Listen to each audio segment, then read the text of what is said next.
Have you ever looked around and wondered if any of your friends actually know you? Not the version you show them, not the polite, well-adjusted, filtered self, but the real you, the one behind the smile, the one who gets quiet in crowded rooms, the one who's been tired of pretending for years.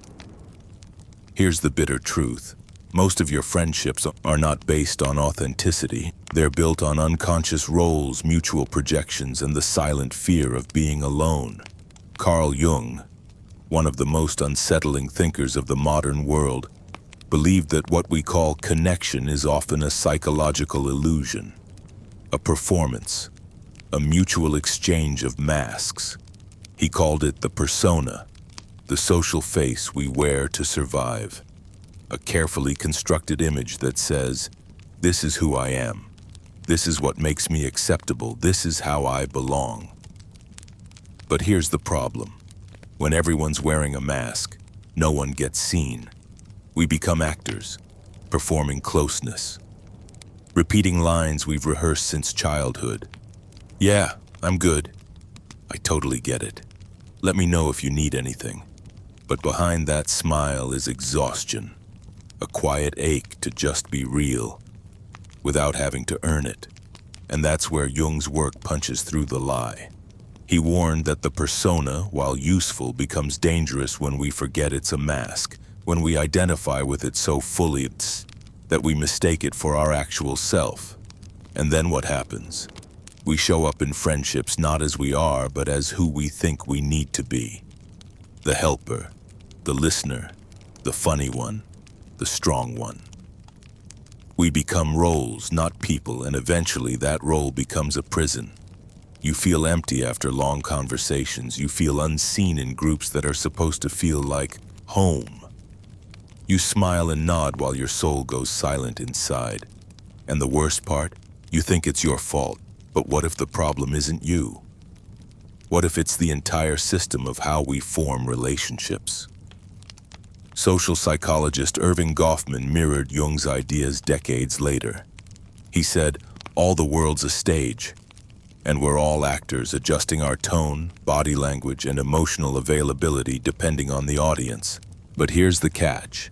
If every interaction is a performance, when do we ever meet as real human beings? Not as masks, not as labels, but as the messy, honest, contradictory, full-spectrum selves that we are. Because most friendships aren't that. They're rituals, held together by convenience, history, habit, and mutual projection. And slowly, painfully, we start to feel it, that even when we're surrounded by friends, we still feel alone. So what is this loneliness really trying to tell you? Let's pull the mask off and go deeper, to what we're truly hiding from. We call it friendship, but most of the time it's just two people, keeping each other comfortable inside their roles. You play the version of you they like. They do the same, and the performance goes on. But here's the truth no one tells you. Real connection dies the moment two masks start talking to each other. You think you're bonding, but what you're really doing is surviving. Jung warned that when the persona becomes overdeveloped, the true self doesn't just hide, it atrophies. It loses voice, clarity, courage, and what's left is a shell that nods at the right time, says the right things, and slowly forgets who it is underneath. Ever been in a friendship where you felt exhausted after hanging out? Like you just ran a marathon you never signed up for? That's not introversion. That's identity fatigue. Psychologists now confirm what Jung saw coming a century ago. Constant self-monitoring, trying to be liked, accepted, or validated, literally drains your cognitive and emotional energy, especially in spaces where you don't feel safe to be fully you.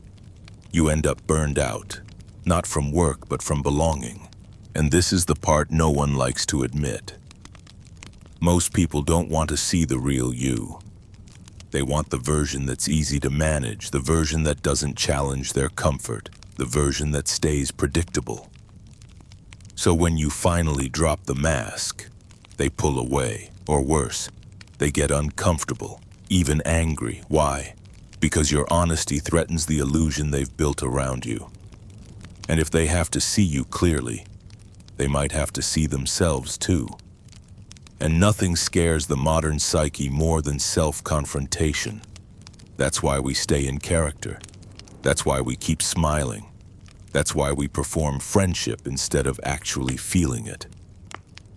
But here's what Jung taught that breaks this wide open. The most terrifying thing is to accept oneself completely. Because if you truly accept yourself, you can no longer keep shallow relationships alive. You'll feel the mismatch. You'll sense the hollowness. You'll see that what you called connection was just codependence in disguise.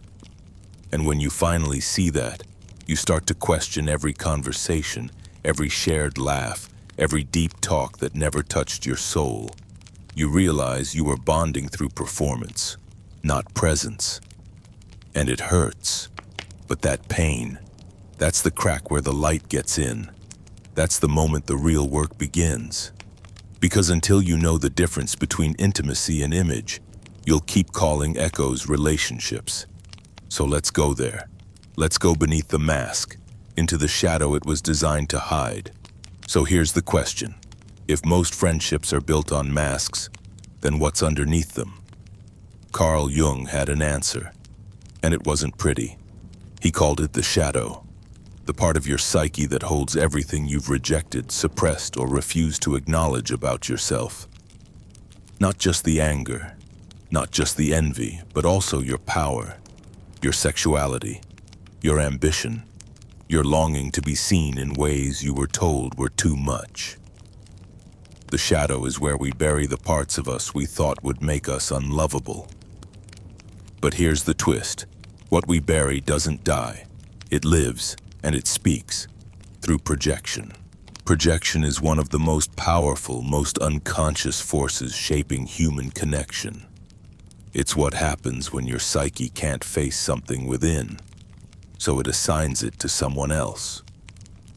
You don't see your friend's selfishness. You see your own suppressed desire for boundaries. You don't admire their confidence. You crave your own voice, the one you were shamed out of using. You don't just vibe with someone. You recognize a part of you that's been starving for attention. And because it's unconscious, you don't notice. You call it intuition. You call it chemistry. You call it trust. But you're not bonding with a person. You're bonding with a symbol, created by your own shadow. This is why so many intense friendships eventually collapse. Because the second the projection breaks, you're left staring at a human being you never really knew. And now it feels like betrayal. But what actually broke was the illusion. Jung warned, we meet ourselves time and again in 1,000 disguises on the path of life. It's not just poetic, it's precise. You are not drawn to people randomly, you're pulled toward those who reflect the parts of you you've been running from. And unless you face those parts, your relationships will always be mirrors, not connections. So ask yourself, what am I really drawn to in this person? Is it them, or is it something I lost in myself? What do I see in others that I struggle to accept in me? These aren't just journal prompts, they're invitations to wake up. Because when you finally see the shadow, you start to see the truth, that most of your friendships aren't built on knowing each other, but on unknowingly avoiding yourselves. And no amount of hanging out can fix that. Only inner work can. You ever notice how your friendships start to look the same? Different faces, same patterns, same roles, same endings. There's a reason for that, and it's not bad luck. Carl Jung called it the collective unconscious, a deep psychological blueprint every human inherits. It holds ancient structures called archetypes, universal characters and roles that shape how we think, feel, and connect, without even realizing it.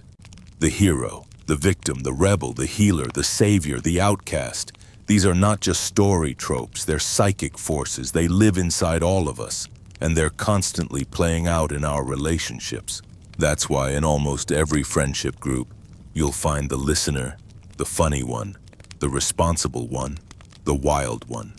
These roles aren't chosen, they're assigned, silently, automatically. And once you're inside one, it's hard to break free. Because if your entire identity in the group is based on the role you play, then stepping out of that role feels like disappearing. Jung called this psychic repetition. Your unconscious will keep pulling you into the same relationships with the same types of people until you finally become aware of what's happening underneath. You think you're just close with emotional people? Maybe you were parentified early on, and now your comfort zone is fixing others. You think your friends are always dramatic? Maybe chaos was your first language, and now anything peaceful feels boring. It's not random, it's not fate. It's a closed loop, built by unhealed needs and unconscious roles, and the scariest part? You don't just accept the role. You need others to play theirs too. Because if you're the caretaker, you unconsciously seek out those who need rescuing. If you're the rebel, you surround yourself with people who make you feel misunderstood. If you're the victim, you find people who'll disappoint you just enough to confirm the script. It's not conscious, but it's real. And until you name the pattern, you'll keep mistaking performance for connection. You'll keep calling trauma bonding loyalty. You'll call emotional exhaustion being a good friend. You'll call repetition destiny. But it's not destiny. It's programming. And if you want to break it, you have to become radically honest with yourself. What role am I playing? Who would I be without it? And what kind of connection could I have if I stopped needing to be needed? Because that's the beginning of real freedom. The moment where relationship stops being reenactment and starts being choice. There's a moment in every relationship, not just romantic, but friendships too, when something cracks. The dynamic shifts. The role you were playing stops feeling right. The person across from you doesn't look like the version you imagined. It's disorienting. It's disappointing. It's also the beginning of the truth. Carl Jung called it the collapse of the projection. See, most friendships don't end because someone changed. They end because the illusion died. The version of that person you fell in love with, the version that reflected your unmet needs, your unlived emotions, your unconscious scripts, was never real. It was a mirror, and mirrors can only last so long. Eventually you hit a moment where you stop seeing them, and you start seeing yourself, or worse, you see nothing at all. And that's terrifying, because if the friendship wasn't real, what was it? Here's the brutal truth. It was a performance, a ritual, two people meeting through the masks they didn't know they were wearing. But don't run from that, because this collapse, it's sacred. It's the moment when your real self finally gets a seat at the table. No more pleasing, no more overgiving, no more pretending everything is fine so you don't lose your place in someone else's story. The performance ends, the projection shatters, and you're left with two choices. Either rebuild the friendship on truth, without roles, without shadows, without illusions, or walk away, not out of hate, but out of clarity. Because not every friendship is meant to survive the truth. Some were only meant to teach you what part of yourself you keep abandoning to feel loved. So ask yourself, who have I never shown the real me to? Where am I still playing a role just to be accepted? What relationships have I outgrown, but I'm afraid to leave because they validate my mask? You can't heal if you keep performing. You can't connect if you keep projecting. And you can't love if you're afraid to be seen, the real you. The one without the social mask, the one behind the roles, the one who's been whispering for years. This isn't me, that version of you. He's not weak, he's not broken, he's not too much or not enough. He's just real, and real doesn't always get applause, but it gets peace, and that's worth everything.